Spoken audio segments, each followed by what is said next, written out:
اوس حل سره زما پښتنو امن په هر صورت باندې مونږ غواړو چې کومه پالیسي دي د 21 کالانه د 22 کالونه په مونږ باندې مسلط کوي هغې باندې امن رانغو زمونږ فوجي ورونه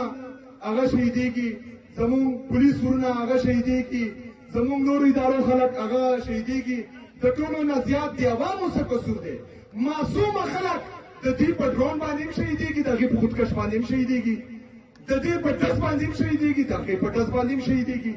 د عوام څه قصور دی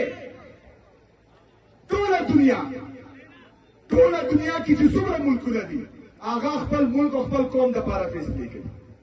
هغه خوشحالي زمونږ واحد داسې ملک دی چې مونږ د امریکې د خوشحالۍ دپاره ټولې فیصلې کوو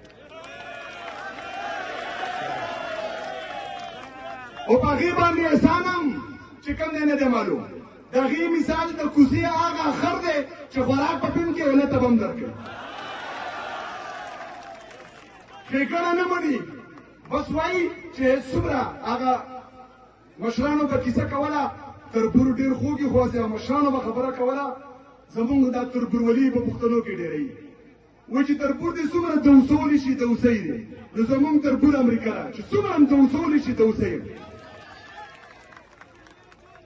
مونږ ته پکار دي چې هغه ټولې فیصلې د هر یو ملک سایډ ته کړو چې په کوم کې د پاکستان او د پاکستاني قوم فایده نه وي